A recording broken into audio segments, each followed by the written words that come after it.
Hello students, welcome to my channel literature Gyan. हमने शुरू किया हुआ था छायावाद। आज हम इसका दूसरा चरण पूरा करेंगे। हम पढ़ रहे थे छायावाद की विशेषताएं। तृतीय है मानवतावादी दृष्टिकोण। छायावादी कवियों में रविंद्रनाथ ठाकुर और अरविंद के मानवतावादी दृष्टिकोण का विकास हुआ है। उन्होंने मानव के महत्व को समझा है। यह मानवतावाद कई रूपों में व्यक्त हुई। नारी के प्रति उच्च भावना, मानव को मानव के रूप में देखकर शोषितों के प्रति सहानुभूति व्यक्त की।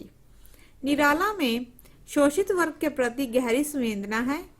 नारी की उदारता और महानता की ओर भी कवियों का ध्यान गया है। भिक्षुक, विधवा इत्यादि में कवि ने मानवतावादी दृष्टिकोण का परिचय दिया है। छायावादी कवि कहता है, सुंदर है विहग सुमन सुंदर, मानव तुम सबसे सुंदरतम। नारी के प्रति दृष्टिकोण। छायावादी काव्य में नारी जागरण का स्वर भी प्रकट हुआ है। कवि ने नारी की मुक्ति का नारा लगाया। पंत जी ने नारी को एक साथ देवी माँ, सहचरी, प्राण कहकर पुकारा है। जयशंकर प्रसाद भी नारी के विषय में कहते हैं, नारी तुम केवल श्रद्धा हो। लेकिन छायावादी कवियों का मुख्य रूप से नारी के प्रति दृष्टिकोण सौंदर्यवादी हो रहा है। पंचम है स्वच्छंदतावाद। छायावाद का उद्भव ऐसे समय में हुआ जबकि स्वतंत्रता की लहर चल रही थी। इसका प्रभाव राजनैतिक और सामाजिक जीवन के साथ साथ साहित्य पर भी पड़ा। परिणाम स्वरूप छायावादी कवियों ने सामाजिक और नैतिक बंधनों के विरुद्ध विद्रोह करके खुले रूप में अपने प्रेम का चित्रण किया। इन कवियों ने यह स्वीकार किया कि प्रकृति से नारी और पुरुष स्वतंत्र हैं।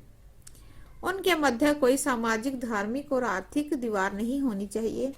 उनका यह स्वच्छंदतावाद केवल भाव पक्ष तक ही सीमित नहीं रह सका, बल्कि कला पक्ष में भी यह प्रवृत्ति दिखाई देती है।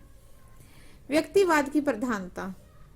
द्विवेदी युग में इतिवृत्तात्मकता में विषय की प्रधानता थी।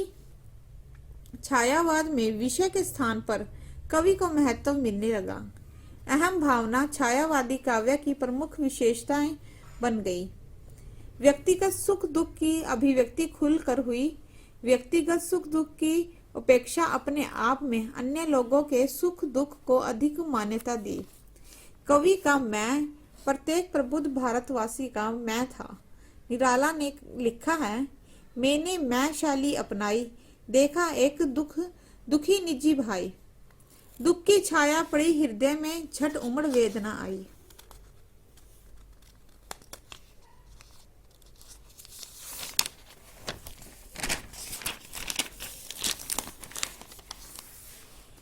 सप्तम है रहस्यवाद।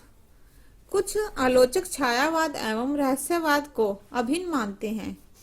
निराला तत्व ज्ञान के कारण तो पंत प्रकृति सौंदर्य से, महादेवी वर्मा को प्रेम और वेदना ने रहस्य उन्मुख किया, तो प्रसाद ने इस परमसत्ता को अपने बाहर खोजा। किंतु इस संबंध में एक तथ्य को भूलना ना होगा कि पंत, प्रसाद और निराला में रहस्यवाद की वह गहराई नहीं जो कबीर और दादू दयाल में है।